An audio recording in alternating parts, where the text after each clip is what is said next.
Competition IAS, IRS, IFS ಇಂಥಕ್ಕೆಲ್ಲ ಹೋಗಬೇಕು ಅಂತ ಆಸಕ್ತಿ ಇರೋರಿಗೆ ಅದಕ್ಕೆ ಕಾಂಪಿಟೇಟಿವ್ ಎಕ್ಸಾಮ್ಸ್ಗೆ ಅದಕ್ಕೆ ಅವಕಾಶವನ್ನು ಮಾಡ್ತಾ ಇದ್ದೀವಿ. ಆಮೇಲೆ ನನಗೆ ಆಯ್ತಲ್ಲ, ಇದು ಮೂರನೇದಿದೆ. ನೆಕ್ಸ್ಟ್ ಸಬ್ಜೆಕ್ಟ್, ಈ ರೆಸಿಡೆನ್ಷಿಯಲ್ ಕಮಿಷನರ್ ಆಫೀಸ್ ಏನಿದೆ ಅದು ನನಗೆ ಸಮಾಧಾನ ತರಲಿಲ್ಲ, ಅದನ್ನು ಡೆಲ್ಲಿಲಿ. ಸೊ ಅದನ್ನು ರೀಆರ್ಗನೈಸೇಷನ್ ಮಾಡ್ತಾ ಇದ್ದೀವಿ. ಅಲ್ಲಿ ಹೊಸದಾಗಿ ಕೆಲವು ಸೆಟಪ್ ಮಾಡಿ ಡೆಲ್ಲಿಲಿ ಯಾವುದಾದ್ರು ಪ್ರಾಜೆಕ್ಟ್ಸ್ಗಳಿಗೆ ಅಪ್ಲೈ ಮಾಡಬೇಕು, ಯಾವ ಸ್ಕೀಮ್ಸು ಬೇರೆ ಬೇರೆ ರಾಜ್ಯದಲ್ಲಿದೆ. ತಮಿಳುನಾಡು ಎಷ್ಟು ತೆಗೆದುಕೊಂಡು ಹೋಗ್ತಾ ಇದ್ದಾರೆ, ಆಂಧ್ರ ಎಷ್ಟು ತೆಗೆದುಕೊಂಡು ಹೋಗ್ತಾರೆ, ಮಹಾರಾಷ್ಟ್ರ ಎಷ್ಟು ಹೋಗ್ತಾ ಇದ್ದಾರೆ, ಬೇರೆ ಗುಜರಾತ್ ಅವರು ಏನು ತೆಗೆದುಕೊಳ್ತಾರೆ, ಆ ರೀತಿ ಎಲ್ಲ ಮಾಹಿತಿಯನ್ನು ಕಲೆ ಹಾಕಲಿಕ್ಕೆ ಅದಕ್ಕೊಂದು ಸಪ್ರೇಟ್ ಯೂನಿಟ್ನೇ ಸೆಟ್ ಮಾಡ್ತಾ ಇದ್ದೀನಿ. ಸಪ್ರೇಟ್ ಟೀಮ್ ಆಫ್ ಆಫೀಸರ್ಸ್ನ ನೇಮಕ ಮಾಡ್ತಾ ಇದ್ದೀನಿ. ನಾನು ಬೆಂಗಳೂರು, ದೆಹಲಿಗೆ ಹೋಗಿ ಈಗಾಗಲೇ ನಮ್ಮ ಕರ್ನಾಟಕ ರಾಜ್ಯದಲ್ಲಿ ಇರುವಂಥ ಅಧಿಕಾರಿಗಳು, ಯಾರು ಸೀನಿಯರ್ ಅಧಿಕಾರಿಗಳು ಸುಮಾರು ಒಂದು 60 ಜನ ಕೆಲಸ ಮಾಡ್ತಾ ಇದ್ದಾರೆ, ಅವ್ರನ್ನೆಲ್ಲ ನಾಗಲೇ ಒಂದು ಮೀಟಿಂಗ್ ಕೂಡ ನಾನು ದೆಹಲಿಯಲ್ಲಿ ಮಾಡಿದ್ದೇನೆ. ಅವ್ರ ಸಲಹೆಯನ್ನು ಕೂಡ ಪಡೆದಿದ್ದೇನೆ. ಅವರು ಬೇಕಾದಷ್ಟು ಸಲಹೆಗಳನ್ನು ಕೊಟ್ಟಿದ್ದಾರೆ. ಅವರೆಲ್ಲರೂ ಕೂಡ ಬಂದು ಮೀಟಿಂಗಲ್ಲಿ ಪಾರ್ಟಿಸಿಪೇಟ್ ಮಾಡಿ ಕರ್ನಾಟಕ ರಾಜ್ಯದ ಹಿತ ನಾವು ಕಾಪಾಡ್ತೇವೆ ಅಂತ ಹೇಳಿ ಅವರು ಕೂಡ ಭರವಸೆ ಕೊಟ್ಟಿದ್ದಾರೆ. ಅವ್ರನ್ನು ವಿಶ್ವಾಸಕ್ಕೆ ತೆಗೆದುಕೊಂಡಿದ್ದೆ. ಅವರು ಅನೇಕ ಸಲಹೆ ಕೊಟ್ಟಿದ್ದಾರೆ. ಅದನ್ನು ಎಂಟೈರ್ ಟೀಮ್ನಲ್ಲಿ ಹೊಸದಾಗಿ ನಾನು ಸೆಟಪ್ ಮಾಡಿ ಮಾಡ್ತಾ ಇದ್ದೀನಿ. ಮಾಡಿ ಜೊತೆಗೆ ಅವರು ನಮಗೆ ಅವರು ಎಲ್ಲ ಸೇರಿಕೊಂಡು ಮೀಟ್ ಮಾಡಿ ಅವ್ರವ್ರ ಇಲಾಖೆಗೆ ಅವ್ರ ಫ್ರೆಂಡ್ಸ್ ಏನೇನಿದ್ದಾರೆ, ಕೊಲೀಗ್ಸ್ ಏನಿದ್ದಾರೆ, ಅವರು ಕೂಡ ನಮಗೆ ಗೈಡ್ ಮಾಡಲಿಕ್ಕೆ ಎಲ್ಲ ಮುಂದೆ ಬಂದಿದ್ದಾರೆ. ಅಲ್ಲೊಂದು ಸಪ್ರೇಟ್ ಟೀಮ್ ಮಾಡ್ತಾ ಇದ್ದೀನಿ. ಜೊತೆಗೆ ಕೆಲವು ಒಂದು 5-6 ಜನ senior IAS officers, IRS officers, IPS officers ಯಾರು ರಿಟೈರ್ಡ್ ಆಗಿದ್ದಾರೆ, ಡೆಲ್ಲಿಲಿದ್ದಾರೆ, ಅವ್ರನ್ನೂ ಕೂಡ ನಾನು ಅಪಾಯಿಂಟ್ಮೆಂಟ್ ಮಾಡಿಕೊಂಡು ಈ ಜವಾಬ್ದಾರಿಯನ್ನು ಅವ್ರಿಗೆ ವಹಿಸಲಿಕ್ಕೆ, ಅವರು ನಮಗೆ ಸಹಕಾರ ಮಾಡಲಿಕ್ಕೆ ಅವ್ರನ್ನೂ ಕೂಡ ನಾನು ಇನ್ವೈಟ್ ಮಾಡಿ ಮಾತುಕತೆನ ಎಕ್ಸ್ಪ್ಲೋರ್ ಮಾಡ್ತಾ ಇದ್ದೀನಿ.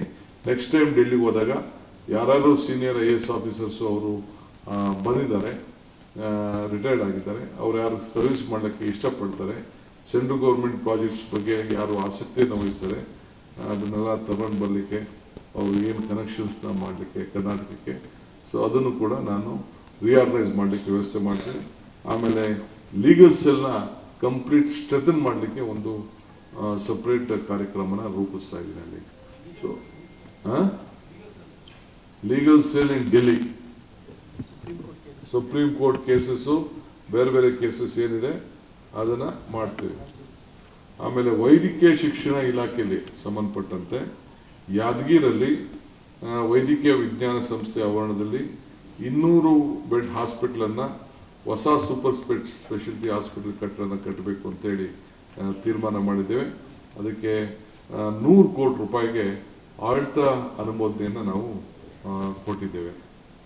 ಜೊತೆಗೆ ಕಾರವಾರ ವೈದ್ಯಕೀಯ ವಿಜ್ಞಾನ ಸಂಸ್ಥೆಯವರು ಸುಮಾರು 6 ಸಿವಿಲ್ ಕಾಮಗಾರಿಯನ್ನು ಸುಮಾರು 18 ಕೋಟಿ ರೂಪಾಯಿ ವೆಚ್ಚದಲ್ಲಿ ಒಂದು ಪ್ರಪೋಸಲ್ ಇದೆ. ಸೊ ಅಲ್ಲೂ ಕೂಡ ವೈದ್ಯಕೀಯ ಸಂಬಂಧಪಟ್ಟಂತೆ ಅಲ್ಲಿ ಸಿವಿಲ್ ಕಾಮಗಾರಿಯನ್ನು ತೆಗೆದುಕೊಳ್ಳಲಿಕ್ಕೆ ಅಲ್ಲಿ ನಮ್ಮ ಲೋಕಲ್ MLA ಅವರು ಭಾಳ ರಿಕ್ವೆಸ್ಟ್ ಮಾಡಿದರು. ಅದು ಕೂಡ ನಾವು ಒಪ್ಪಿಗೆಯನ್ನು ಕೊಟ್ಟಿದ್ದೇವೆ. ಆಮೇಲೆ ಬೆಂಗಳೂರು ನಗರದಲ್ಲಿ ಗೌರ್ಮೆಂಟ್ ವೈದ್ಯಕೀಯ ಮಹಾವಿದ್ಯಾಲಯ ಏನಿದೆ ಅದು ಸಂಶೋಧನಾ ಆಸ್ಪತ್ರೆ ಇದೆ, ರಿಸರ್ಚ್ ಹಾಸ್ಪಿಟ್ಲು, ಭಾಳ ಹಿಂದೆ ಫೇಮಸ್ ಹಾಸ್ಪಿಟಲ್ ತಮಗೆಲ್ಲ ಗೊತ್ತಿದೆ. ಅಲ್ಲೂ ಕೆಲವು ಉಪಕರಣಗಳನ್ನು ಪರ್ಚೇಸ್ ಮಾಡಲಿಕ್ಕೆ, ಅಲ್ಲೂ ಕೂಡ ಅದನ್ನು ಅಪ್ಗ್ರೇಡ್ ಮಾಡಲಿಕ್ಕೆ 60 ಕೋಟಿ ರೂಪಾಯಿ ವೆಚ್ಚದ ಒಂದು ಪ್ರಸ್ತಾವನೆಯನ್ನು ಕೊಟ್ಟಿದ್ದಾರೆ. ಅದಕ್ಕೂ ಕೂಡ ಅಡ್ಮಿನಿಸ್ಟ್ರೇಟಿವ್ ಅಪ್ರೂವಲನ್ನು ಕೊಟ್ಟಿದ್ದೇವೆ. ಆಮೇಲೆ ಬಳ್ಳಾರಿ ಸಂಡೂರು ತಾಲೂಕಿನಲ್ಲಿ ಪಟ್ಟಣದಲ್ಲಿ ಸುಸಜ್ಜಿತವಾದಂಥ ಸರ್ಕಾರಿ ಬಸ್ ನಿಲ್ದಾಣ ಮತ್ತು ಅಲ್ಲಿಗೆ ಮೂಲಭೂತ ಸೌಕರ್ಯವನ್ನು ಒದಗಿಸಿಕೊಡ್ಲಿಕ್ಕೆ ಅದಕ್ಕೆ ಅಲ್ಲಿ 30 ಕೋಟಿ ರೂಪಾಯಿ ವೆಚ್ಚದ ಒಂದು ಲೋಕೋಪಯೋಗಿ ಇಲಾಖೆಯಿಂದ ಒಂದು ಪ್ರಸ್ತಾವನೆ ಬಂದಿತ್ತು. ಅದಕ್ಕೂ ಕೂಡ ನಾವು ಅವರಿಗೆ ಅನುಮತಿಯನ್ನು ನಾವು ಕೊಟ್ಟಿದ್ದೇವೆ.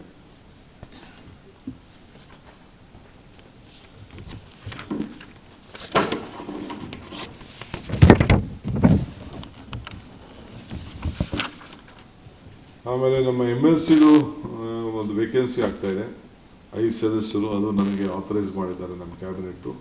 ನೀವು ಡಿಸಿಷನ್ ತಗೊಳ್ಳಿ, ಯಾರು ರಿಟೈರ್ಡ್ ಆಗ್ತಾ ಇದ್ದಾರೆ ಅದಕ್ಕೆ ನೀವು ಅಂತೇಳಿ ಅದಕ್ಕೂ ಕೂಡ ನನಗೆ ಜವಾಬ್ದಾರಿಯನ್ನು ವಹಿಸಿದ್ದಾರೆ. ಇನ್ನು ಕ್ಯಾಬಿನೆಟ್ಟು ಕೆಲವು ಸಬ್ ಕಮಿಟೀಸ್ ಇತ್ತು, ಅದು ಕೆಲವರೆಲ್ಲ ರಿಟೈರ್ಡ್ ಆಗಿದ್ದು, ಕೆಲವು ಮಿನಿಸ್ಟರ್ಸು ಖಾಲಿ ಇತ್ತು, ಅದನ್ನು ಕೂಡ ನನಗೆ ಆಥರೈಸ್ ಮಾಡಿದ್ದಾರೆ. ನಾನು ನೆಕ್ಸ್ಟು ನೋಡ್ತೀನಿ, ಸದ್ಯಕ್ಕೆ ಅವ್ರಿಗೆ ವ್ಯವಸ್ಥೆ ಮಾಡ್ತೀನಿ. ಆಮೇಲೆ ಈ ಡಿಸ್ಟ್ರಿಕ್ಟ್ ಮಿನಿಸ್ಟರ್ಸ್ಗೆ ವಾಟರ್ ವಿಚಾರದಲ್ಲಿ ಯಾರು ಇದ್ದೀರಿ ನೀವೇ ಅದನ್ನು ನೀರಿಗೆ ಸಂಬಂಧಪಟ್ಟಂತೆ ನಾವು ನೆಕ್ಸ್ಟು ಕ್ಯಾಬಿನೆಟ್ ಎಕ್ಸ್ಪೆನ್ಷನ್ ಆದಮೇಲೆ ಎಲ್ಲರಿಗೂ ಜವಾಬ್ದಾರಿ ವಹಿಸ್ತೀವಿ. ಈಗ ಇರೋಂಥವ್ರೆ ಅವರವರೇ ಸ್ವಲ್ಪ ಅವ್ರ ಜಿಲ್ಲೆಯಲ್ಲಿ ಯಾರು ಇದ್ದಾರೆ ಅಕ್ಕಪಕ್ಕ ಜಿಲ್ಲೆನೂ ಸೇರಿ ನೀವು ರಿವ್ಯೂ ಮಾಡಿ ವಾಟರ್ ಪ್ರಾಬ್ಲಮ್ ಬಂದಂಥ ಸಂದರ್ಭದಲ್ಲಿ ನೀವು ಅದನ್ನು ಪ್ರಯಾರಿಟಿಲಿ ನೀವು ಅಟೆಂಡ್ ಮಾಡಬೇಕು ಅಂಥೇಳಿ ಅವ್ರಿಗೆ ನಾವು ಡೈರೆಕ್ಷನ್ಸ್ ಎಲ್ಲ ಕೊಟ್ಟಿದ್ದೇವೆ. ಅದಕ್ಕೆ ಅವ್ರಿಗೆಲ್ಲರೂ ಕೂಡ ಮತ್ತು ಎಲ್ಲರೂ ಕೂಡ ನಾನು ಇನ್ಫಾರ್ಮೇಷನ್ ಕೊಡ್ತೇನೆ. ಆಮೇಲೆ ಟ್ರಾನ್ಸ್ಪೋರ್ಟ್ ಡಿಪಾರ್ಟ್ಮೆಂಟ್ ಅವರು ಅಲ್ಲಿಂದ ವತಿಯಿಂದ ಸುಮಾರು BSP full built officer buses 400 ಬಸ್ಸಸ್ಸನ್ನು ಟೋಟಲ್ 620 ನ್ಯೂ ಹೊಸ ಬಸ್ಸಲ್ಲಿ ಪೈಕಿ 400 ಬಸ್ಗಳನ್ನು ಈಗ ಕೊಂಡ್ಕೊಳ್ಳಲಿಕ್ಕೆ ನಾವು ಅನುಮತಿಯನ್ನು ಕೊಟ್ಟಿದ್ದೇವೆ. ಗ್ರಾಮೀಣ ಪ್ರದೇಶಕ್ಕೆ ಒಟ್ಟು 220 ಬಸ್ಸು ನಾರ್ತ್ ವೆಸ್ಟ್ ರೋಡ್ ಕಾರ್ಪೊರೇಷನ್ಗೆ ಪರ್ಮಿಷನ್ ಕೊಟ್ಟಿದ್ದೇವೆ. ಅದು ಒಟ್ಟು 235 ಕೋಟಿ ರೂಪಾಯಿ ವೆಚ್ಚದ ಇನ್ವೆಸ್ಟ್ಮೆಂಟ್ ಮಾಡ್ತಾ ಇದ್ದೀವಿ. ಒಟ್ಟು 620 ಬಸ್ಸು ಇಲ್ಲಿಗೆ BSV 6ಗೆ 400 ಬಸ್ಸು, ಫಾರ್ ಕರ್ನಾಟಕ KSRTCಗೆ ನಾರ್ತ್ ವೆಸ್ಟ್ ಕರ್ನಾಟಕ ರೋಡ್ಗೆ 220, ಒಟ್ಟು 620 ಹೊಸ ಬಸ್ಗಳನ್ನು ಜನರಿಗೆ ನಮ್ಮ ಪ್ರಯಾಣಿಕರಿಗೆ ಅನುಕೂಲ ಆಗಲಿ ಅಂತೇಳಿ ಅದಕ್ಕೆ ತೆಗೆದುಕೊಂಡಿದ್ದೇವೆ.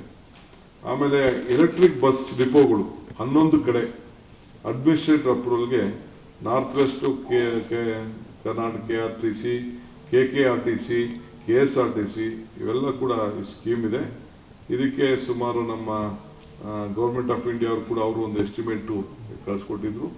ಅದಕ್ಕೆ 112 ಕೋಟಿ ರೂಪಾಯಿ ಇದಕ್ಕೆ ಎಲೆಕ್ಟ್ರಿಕಲ್ ಬಸ್ ಡಿಪೋ 11 ಲೊಕೇಶನಲ್ಲಿ ಮಾಡಲಿಕ್ಕೆ ಅದು ಕೂಡ ಅನುಮತಿಯನ್ನು ಕೊಟ್ಟಿದ್ದೇವೆ.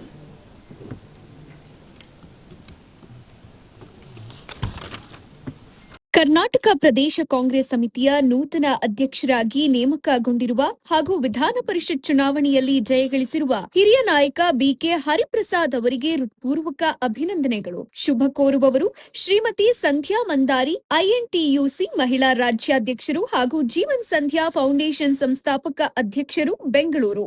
ಹೆಚ್ಚಿನ ವಿಡಿಯೋಗಳಿಗೆ ಪ್ರತಿಧ್ವನಿ ಯೂಟ್ಯೂಬ್ ಚಾನೆಲ್ ಸಬ್ಸ್ಕ್ರೈಬ್ ಮಾಡಿ, ಬೆಲ್ ಐಕಾನ್ ಕ್ಲಿಕ್ ಮಾಡಿ.